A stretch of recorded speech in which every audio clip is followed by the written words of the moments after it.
How to use Vedic astrology as a tool for performance coaching. First of all, let's talk about what performance coaching is. Performance coaching is not at all about training, mentoring, guiding, teaching. All of those things are exactly how they're named. Training is training, mentoring is mentoring, guiding is guiding, and teaching is teaching. Coaching is different. Coaching is about helping the individual, the subject, the client, get out of his own way in achieving the things that he or she wants. As a coach, your job is to a little extent providing your client with the relevant information, with the relevant routines, with the relevant knowledge, and helping them stay on track. But 95% of what you do is about closely studying your client, closely studying the individual, the subject, and removing the obstacles out of their path that they have created, or that their conditioning, quite often subconscious, unconscious, familial conditioning, has created in them being able to achieve their highest objective, the highest expression. Let's talk about 5 very simple techniques that you as a Vedic astrologer, you as a life coach, you as a coach can use to help others, even yourself, achieve your highest potential. These 5 techniques are just 5 of many that I have researched over a career that has, spanned 7 years by this time now. 5,000 plus hours, 1,000 plus clients around the globe, 6 continents. Right? Just leave Antarctica out. I've had clients from all of the other continents. So I have compiled them carefully, and there's a huge list that I have. I'm going to be going over these in more detail in the Astro Life Coaching Practitioner Program that's coming up. If you're interested, you can check out the link given here in the description. Point number 1. The first thing that you need to do, that you need to study, that you need to help a client address when they come to you with their chart and they tell you that we're just not able to make as much money as our peers. We're just not able to have as much, performance as the others. Our output suffers. We try our best, but we're just not able to cut it. The first thing that you need to do is you need to analyze the conjunctions in their chart. Because put everything to the side, whenever you have 2, 3, 4 more planets in a single house together or conjunct in 1 or 2 nakshatras, you will see that the agenda of this conjunction far outweighs the rest of the chart quite often. Why? Because this is an energy which this individual has brought into this lifetime as one of their superpowers, which is where they also have a lot of the karma. And there is no way in life that you can be productive, that you can achieve peak performance if you're not playing to your natural strengths, if you're not playing to your natural game, as we call it. So, for example, Sun, Mercury, Jupiter individuals would love to do many things together because they love the intellectual stimulation. If you want to bore them out, force them to do one thing at a time, they will not really like it. They want to study lots of things. They want to study lots of subjects. In the same way, let's say you have a person who has Rahu Mars conjunct. This is an individual who, in this lifetime, they're meant to grow their willpower. They're meant to take on challenges. They're meant to do something hands-on. Rahu Mars individuals, unless they're naturally predisposed to it, to pursuing intellectual pursuits, mostly these are hands-on individuals. They would rather prefer doing a course where they can learn by looking and understanding and practicing rather than having to study and memorize things. Okay, so addressing the conjunctions is very important. Let's take one more. For example, let's say somebody with Ketu Saturn. This is an individual in this lifetime who is here to outgrow the themes of discipline, solitude, working hard, resilience, but that is what comes naturally to them. That is what they rely naturally upon. So these individuals quite often would do well in individualistic profession. The first thing that you have to do when a client comes to you to inquire about the things that you can help with or what you can do to help them improve their performance, is to study the conjunctions and then ask the individual questions, the subject, the client questions that help you understand, are they playing to their strengths or not? For example, somebody who has a Ketu Saturn conjunct in their chart, anywhere, let's take the third house, okay? And now let's say this is an individual who is trying their best to get along with everybody else and, work in a collaborative sort of a setup. They may be able to do the best, but they're not really going to be able to function at their highest. Ketu Saturn individuals can be great doctors, they can be great translators, they can be great lawyers, they can be a lot of things, engineers, but they would work best when they're left on their own to do their own thing. When all that you're demanding of them is the output and leaving them to do what they want to do on their own. Okay, so this is the first step. Point number 2, you have to study their nodal placements, because nodal placements are going to determine to a huge degree the level of performance that you can deliver. Why? Well, because that is the blueprint for the expression of your soul's desire in this lifetime.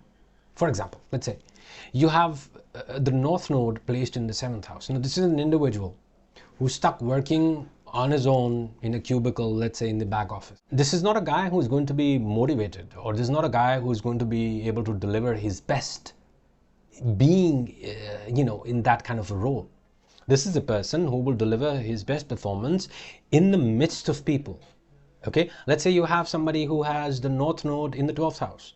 Now, this is an individual who would work best when he's just allowed to work on his own, he or she, utilizing their imagination or their natural way of working, their natural skills, and you're not really interfering with the process quite a bit. This is how you will get their best output, by not forcing them, by not forcing the person who has not in the 12th house to correspond to a fixed routine, to wake up at the same time and show up at office at the same time and do the same amount of work. This is not a person who is going to deliver you the best performance in those circumstances.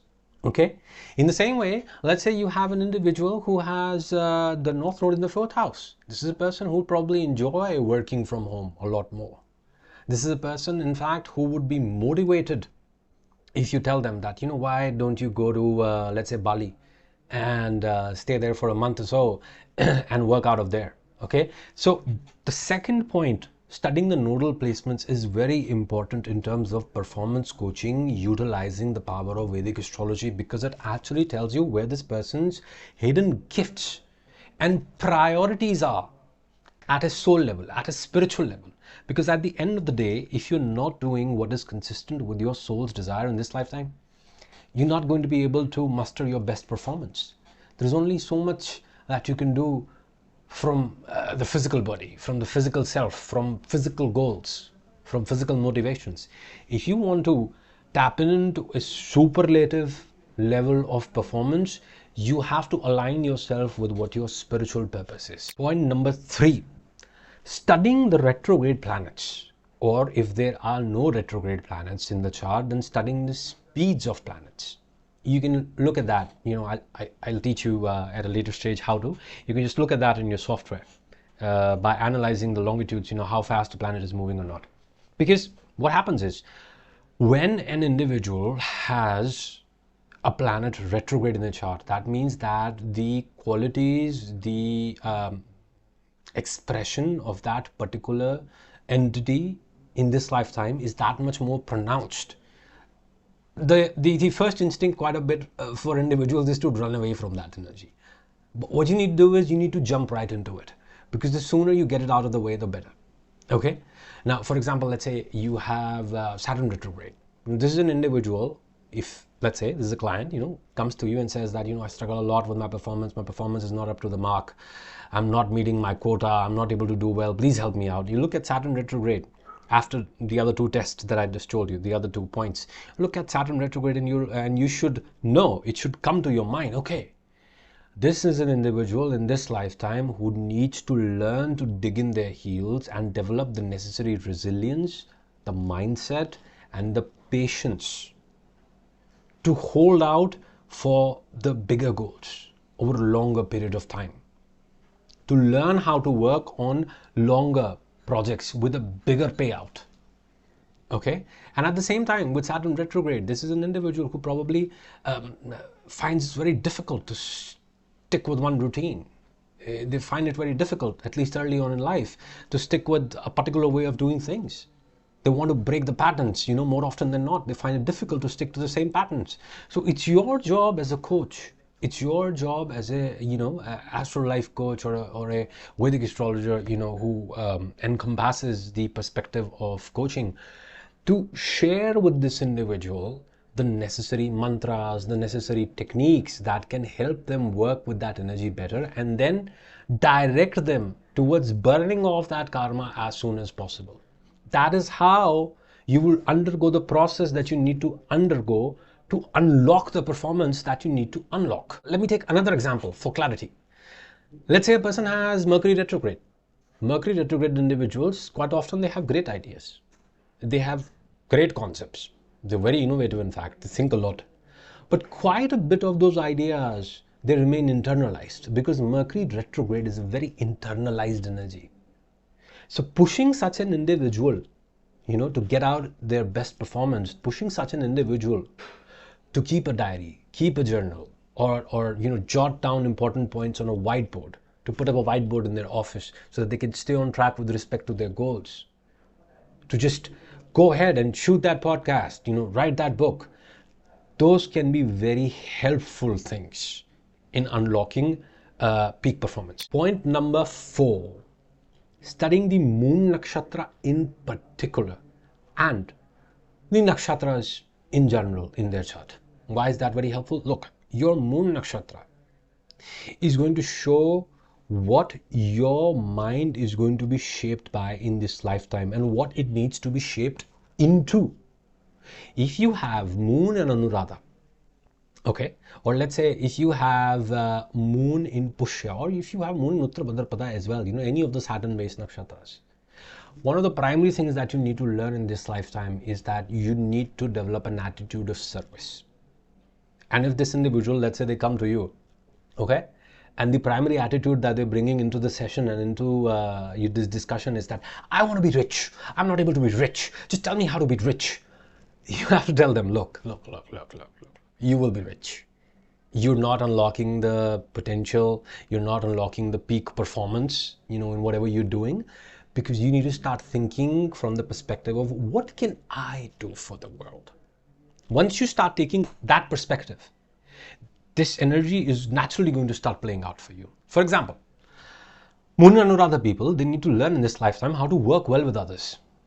So if these individuals are chasing a solution or they're chasing an idea which is taking them away from helping others, the best performance is not going to come out.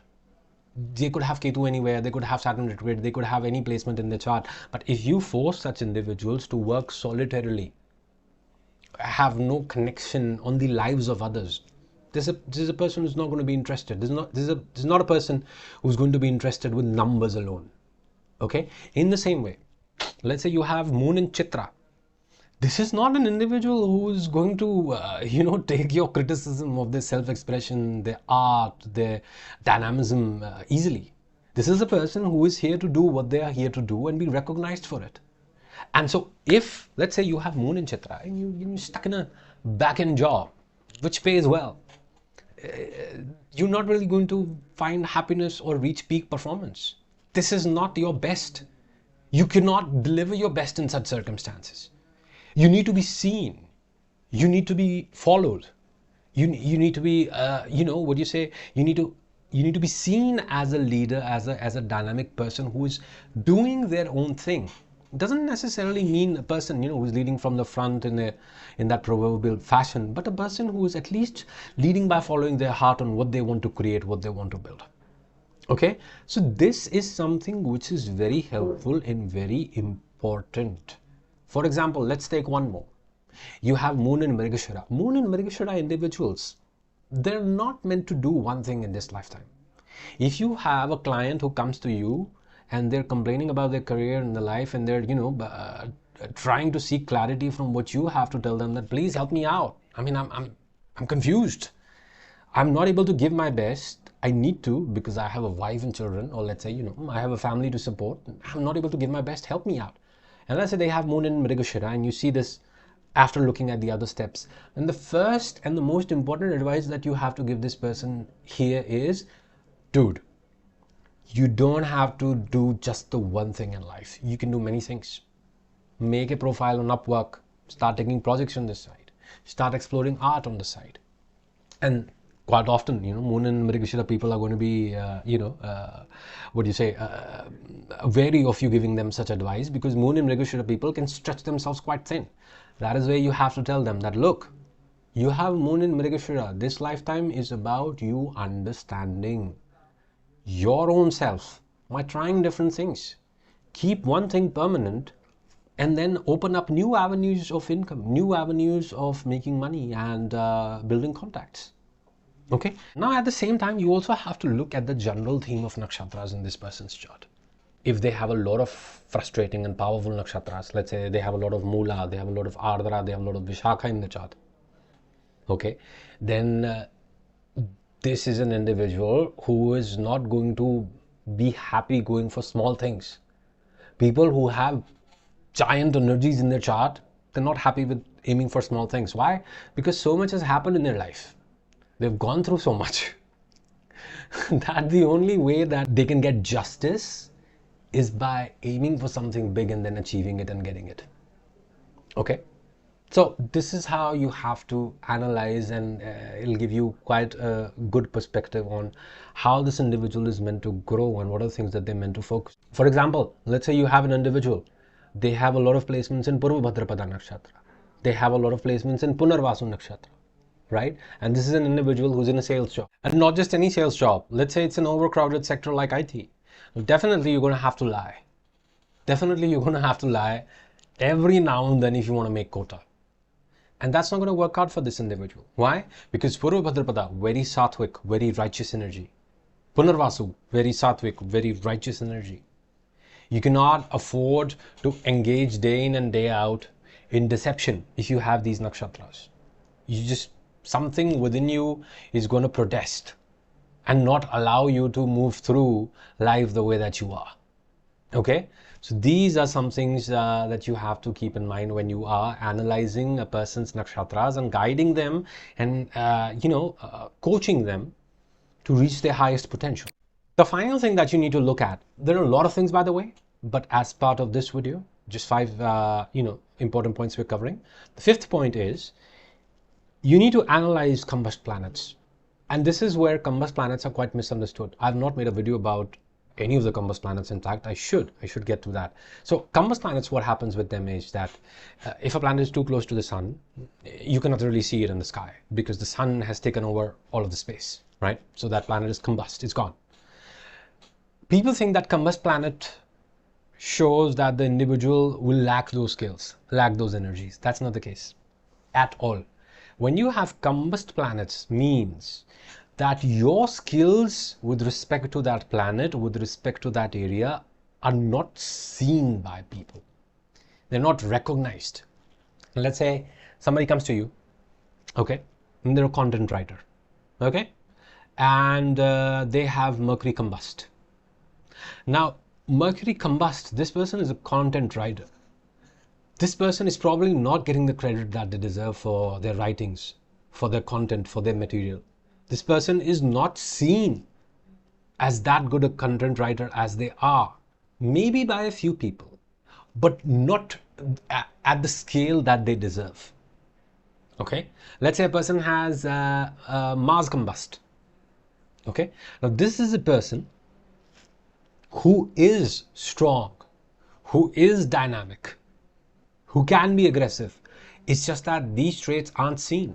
This person could be a great sports person, but they've never been discovered. I mean, they could even have won trophies and cups at the school stage, at the interstate stage. Somehow, nobody ever truly recognized them or picked them out. Okay, now such a person comes to you and they are seeking clues on how to improve their performance. in life, in their career. When you look at a combust planet, you have to look at the age of that individual, because almost all combustions, they are done by the age of 50, 51. But before that, they are felt quite a bit. Unless any of the planets are conjunct either of the nodes, which is Ketu and Rahu, their combustions are more or less tided over, you could say, around about their maturation age. For example, let's say you have Mercury combust. A lot of people have Mercury combust. But this Mercury combust is going to become better around about 31, 32 years of age when Mercury matures. It's still not going to reach its highest potential, which is going to come about around about at the age of 50, 51, when Sun has cooled down, when, you know, Mercury can be seen again. But up till that point, at least before the maturation age, it's highly likely that this person is not going to be seen at all. And so your job as a coach here, your job as a reader of their chart and advisor here, is to tell this individual to focus their energies on applying these skills, not to gain recognition, but applying them in the background of their life and focusing on their north node, focusing on their conjunct planets, focusing on their retrograde planets, focusing on the path that is outlined on the basis of their nakshatras, right? Because you will see a lot of Shaktis emerge when you are looking at the nakshatras, right? And at the end of the day, you will have to match all of these things together. But your job, primarily, when an individual comes to you to seek advice on how to improve what they're doing, even when they're doing it best, is to do whatever you can do to take away the blockages that they're facing without realizing. Your job is not to tell them, don't do this, don't do that, stop doing this, stop doing that. No.